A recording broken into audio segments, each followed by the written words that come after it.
Hello everyone, कैसे हैं आप लोग। आई होप अच्छे होंगे। सब कुछ अच्छा चल रहा होगा। आपकी तैयारी अच्छी चल रही होगी। तैयारी के लिए ढेर सारा ऑल द बेस्ट। जैसा कि हम लोग डिस्कशन कर रहे थे कि क्या स्ट्रेटजी होनी चाहिए या क्या तरीका होना चाहिए प्रिपरेशन करने का। मैंने पहले भी कहा था हज़ारों तरीके हो सकते हैं प्रिपरेशन करने के। और इससे एक चीज़ और मैंने कहा था, मेरी जितनी भी वीडियोज़ हैं वो बेसिकली मेरे जूनियर्स के लिए, उनके लिए जो मुझसे छोटे हैं। और ये सिर्फ मेरी तरफ से सजेशन एडवाइस है। डिसीजन आपका होना चाहिए, आप क्या करेंगे क्या नहीं करते हैं। तो नॉन टेक्निकल पोर्शन की प्रिपरेशन की स्ट्रेटजी क्या होनी चाहिए उस पर हम लोग बात कर चुके थे।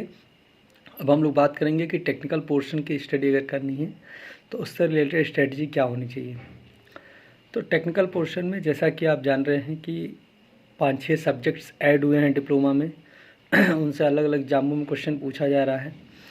तो उनको मैंने इससे पहले प्रीवियस वीडियोज़ में उनको बताया है, तो आप उनको देख सकते हैं वो कौन कौन से सब्जेक्ट हैं। इसके अलावा आपके जो डिप्लोमा के सब्जेक्ट्स हैं उन्हीं से पूछे जाते हैं। तो इसमें अगर आपने कोई नोट्स बना रखा है तो उसको आप पढ़ सकते हैं, आपके लिए वो बेनिफिशियल है। और अगर मेरे तरफ से सबसे अच्छा पढ़ना होता है बुक से, कि आप हर एक सब्जेक्ट की बुक उठाइए और एक तरफ से एक तरफ उसको पढ़ते हुए चले जाइए। आपको उसमें बहुत ज़्यादा समझना नहीं है। याद रखना है कि जेई लेवल पे वो आपको आंसर राइटिंग के लिए नहीं देगा। जब तक कि आंसर राइटिंग कुछ ही जगह होता है, जैसे एसएससी जेई सेकंड स्टेज में है। ज़्यादातर एग्ज़ामों में सिंगल स्टेज एग्ज़ाम होता है और उसमें भी आपका क्या कहते हैं कि एमसीक्यू बेस्ड क्वेश्चन रहेंगे। तो आपसे आंसर तो पूछेगा नहीं, 4 में से एक चूज करना है। तो 4 में से एक चूज करने के लिए आप सिर्फ चीज़ों को पढ़ लेते हैं। जैसे आपने बुक उठाया, सपोज बेसिक का बुक उठाया, उसको एक तरफ से पढ़ लीजिए क्या लिखा है। इंपॉर्टेंट से पढ़ लीजिए। इसी तरह पावर सिस्टम उठाइए, सिर्फ पढ़ लीजिए। बहुत ज़्यादा समझने की ज़रूरत नहीं है कि एकदम हर एक बारीकी से हर एक पॉइंट समझिए, नहीं, इतना करने की ज़रूरत नहीं है। इसी तरह मशीन है, उसको भी आप इसी तरह पढ़ लीजिए। इलेक्ट्रॉनिक्स है, डिजिटल इलेक्ट्रॉनिक्स है, हर एक सब्जेक्ट की आप बुक उठाइए। अगर नोट्स बना रखा है तो आप नोट्स को पढ़ लीजिए। बुक में इसलिए कहता हूँ क्योंकि जैसे वो नोट्स में अगर हो सकता है कोई चीज़ छूट गई हो तो आप उसको कवर अप कर पाएंगे। और साथ में ही अगर कुछ ऐसी चीज़ें हैं जो एग्ज़ाम में पूछी जाती हैं लेकिन बुक्स में नहीं दिया तो उसको आप अलग से नोट कर लीजिए और उसको भी आप एग्ज़ाम टाइम में पढ़ सकते हैं। तो बुक्स उठाइए, नॉर्मल रीडिंग करते जाइए, जैसे हम बचपन में रीडिंग लगाते थे। जैसे हम लोग को खड़ा किया जाता था ना, ये रीडिंग लगाओ, तो वैसे आप रीडिंग करते हुए निकल जाइए। क्योंकि एक बार भी अगर वो लाइन से आप गुजरे हैं तो एग्ज़ाम में उससे रिलेटेड क्वेश्चन आएगा तो आप कर लेंगे। एग्ज़ाम में जो न्यूमेरिकल क्वेश्चंस होते हैं वो कंपैरेटिवली कम होते हैं, थ्योरेटिकल क्वेश्चंस ज़्यादा होते हैं। तो आपको इसलिए रीडिंग करने पे ज़्यादा फोकस करना है, थ्योरेटिकल पोर्शन को स्ट्रॉन्ग बनाने में ज़्यादा फोकस करना है। कॉन्सेप्ट बेस्ड क्वेश्चंस ज़्यादा पूछे जाते हैं एग्ज़ाम में न्यूमेरिकल बेस्ड क्वेश्चन की अपेक्षा। तो आप ये करिए, बुक्स उठाइए, एक तरफ से एक तरफ उसको पढ़ के ख़त्म कर दीजिए। फिर दूसरा सब्जेक्ट उठाइए, एक तरफ से एक तरफ पढ़ के उसको ख़त्म कर दीजिए। ये स्ट्रेटजी आपकी होनी चाहिए, ये स्ट्रेटजी आपकी होनी चाहिए उस एग्ज़ाम के लिए। और बुक में मैं अगेन रिपीट करता हूँ, ज़्यादा समझने के चक्कर मत पड़िए। बस एक तरफ से एक तरफ सारा रीडिंग लगा लीजिए कि हाँ सारा चीज़ एक बार नज़र के सामने से गुजरा रहेगा। तो जब आपके सामने एक क्वेश्चन आएगा और 4 ऑप्शन आएगा तो आप उसको एलिमिनेट कर पाएंगे। यही आपको करना है। बुक्स पढ़िए, जो चीज़ें बुक में नहीं हो उनको किसी जगह नोट कर लीजिए और उनसे पढ़ लीजिए। जिनका इनिशियल फेज है, अगर वो बुक से पढ़ रहे हैं और पढ़ के नोट्स बना रहे हैं तो मैं एडवाइस दूंगा नोट्स मत बनाइए, आप बुक में ही अंडरलाइन कर लीजिए। नोट्स बनाने में बहुत टाइम जाता है और उसका कोई मतलब नहीं निकलता है। आप बुक को ही 1 बार 2 बार 3 बार 4 बार 5 बार पढ़ लीजिए, सफिशिएंट है। ऐसा नहीं है कि आप अलग से बुक को भी पढ़ रहे हैं फिर बुक का नोट्स भी अलग से बना रहे हैं। नोट्स बनाने में एकदम टाइम वेस्ट नहीं करना है, नोट्स बनाने में एकदम टाइम वेस्ट नहीं करना है। और कोशिश करिए कि जब बुक्स पढ़िए तो इम्पॉर्टेंट टॉपिक्स को ही पढ़िए।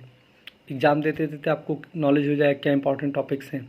अब इनिशियल फेज में नहीं नॉलेज है तो आप पढ़ डालिए एक तरफ से एक तरफ बुक्स। और अगर आपने कहीं किया हुआ है, कहीं कोचिंग ज्वाइन किया है, कहीं कोचिंग कर रहे हैं तो वहाँ पे अगर नोट्स बनवाया जा रहा है तो उसको पढ़ लीजिए। कोई भी चीज़ एक फिक्स कर लीजिए मुझे क्या पढ़ना है, उसी को बार बार पढ़िए। एक चीज़ को 10 बार पढ़ेंगे तो ज़्यादा क्लियर होगा, 10 चीज़ को एक बार नहीं पढ़ना है। पता लगा एक ही चीज़ को आप नोट से पढ़ रहे हैं तो वीडियो से पढ़ रहे हैं तो बुक से पढ़ रहे हैं, इतना कॉन्सेप्ट क्लियर करने की ज़रूरत नहीं है। इतना जेईई एग्जाम में नहीं पूछता है। कॉन्सेप्ट क्लियर आपको करना है तो आगे जीवन पूरा पड़ा है, कॉन्सेप्ट क्लियर करते रहिएगा। यहाँ पे सिर्फ आपको मैंने पहले भी कहा था कि यही ऐसी छोटी छोटी चीज़ें होती हैं जो फ़र्क होता है एक ऐसे पर्सन में जो कहीं सिलेक्टेड हुआ है और एक ऐसे पर्सन में जो कहीं सिलेक्टेड नहीं हुआ है। अगर हम लक को साइड में रख दें तो, कि जितनी छोटी छोटी बातों पे आप ध्यान देंगे उतना ज़्यादा आपके सिलेक्शन के चांसेस बढ़ जाएंगे। तो ये छोटी छोटी बातें हैं ऐसे कि आपको बहुत ज़्यादा कॉन्सेप्ट को समझने में फोकस नहीं करना है। नॉर्मली पढ़ते हुए निकल जाना है। जितना समझ में आया ठीक, नहीं फिर दूसरी पार्ट पढ़ेंगे।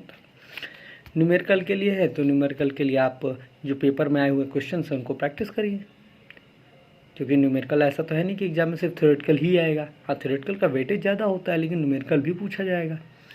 और न्यूमेरिकल का क्या है कि टाइम ज़रूर लगता है लेकिन आंसर से सही आने की प्रोबेबिलिटी ज़्यादा होते हैं, तो उनके सही होने के चांसेस ज़्यादा होते हैं।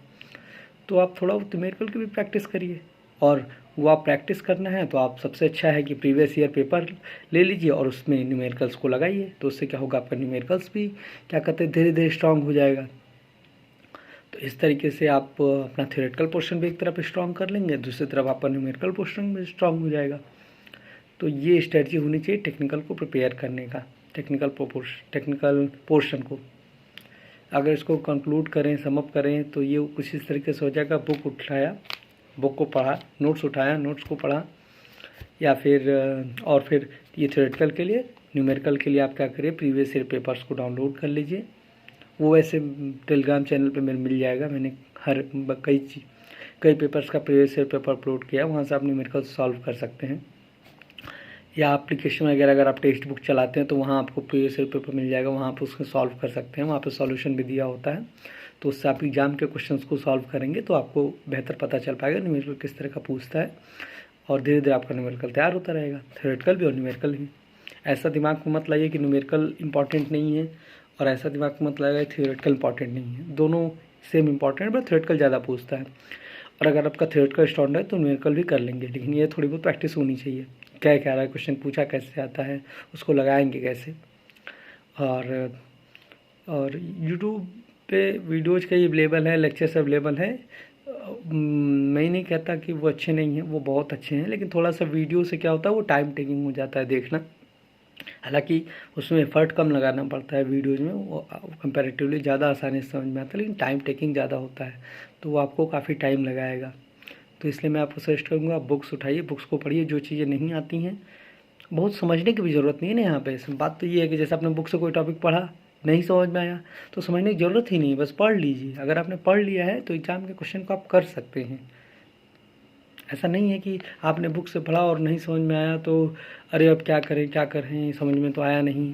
तो कुछ नहीं, आपने पढ़ा है ना, एक बार उसको रीडिंग लगाया, 2 बार रीडिंग लगाया ना, एग्जाम में क्वेश्चन आएगा आप कर ले जाएंगे। क्योंकि 4 में से एक ऑप्शन ही चूज करना है, आपको आंसर राइटिंग नहीं करनी है वहाँ पे। ये बात बहुत अच्छे से समझना है कि क्वेश्चन रहेगा, 4 ऑप्शन है, बेस्ट ऑप्शन चूज करना है, बात खत्म। ये इस एग्ज़ाम का सबसे बड़ा एडवांटेज है कि आंसर राइटिंग नहीं करनी है। ये अपने डिप्लोमा के एग्ज़ाम से ज़्यादा आसान है। क्यों? क्योंकि 4 ऑप्शन में से एक चूज करना है, याद कुछ करना ही नहीं है, सिर्फ पढ़ लेना है। पढ़ लेंगे, 4 में से एक ऑप्शन आया उसको चूज करके निकल जाइए। ये हाई स्कूल, इंटर, डिप्लोमा, इन सब से ज़्यादा आसान है ये एग्ज़ाम। ऐसा इसलिए क्योंकि यहाँ पे आपको आंसर लिखना नहीं है, सिर्फ चूज करके आगे बढ़ जाना है। और चूज करने के लिए क्या करना है, बुक्स उठाना, एक तरफ से एक तरफ पढ़ डालना है। जो भी चीज़ें बुक्स में नहीं दी हुई हैं उनको एक जगह नोट कर लिया। जो चीज़ें बुक में नहीं दी हुई हैं, जो ऑलरेडी दी हुई हैं, उसको तो नोट करने की ज़रूरत ही नहीं है। कतई नोट्स तो कभी जीवन में मत बनाइए। बुक है, बुक में ही अंडरलाइन कर लीजिए अगर बुक में अवेलेबल है तो, क्योंकि नेसेसरी टाइम वेस्ट, हर वो चीज़ जहाँ पे आपका टाइम वेस्ट होता है उससे बचना है, क्योंकि टाइम आपके पास लिमिटेड है। तो ऐसी छोटी छोटी चीज़ें होती हैं जिनकी वजह से, अगर मैं हमेशा कहता हूँ कि लक को साइड में रख दे, तो ऐसी छोटी छोटी चीज़ें होती हैं जिनकी वजह से किसी का सिलेक्शन जल्दी होता है, किसी का सिलेक्शन डिले होता है। तो ये छोटी छोटी चीज़ें आपको ध्यान में रखनी है। हाँ, okay, all the very best. आपको ये स्ट्रेटजी होनी चाहिए टेक्निकल पोर्शन को पढ़ने के लिए। बाकी और क्या आगे है टॉपिक्स बात करने के लिए, वो हम लोग नेक्स्ट सेशन में करेंगे। All the very best, bye bye.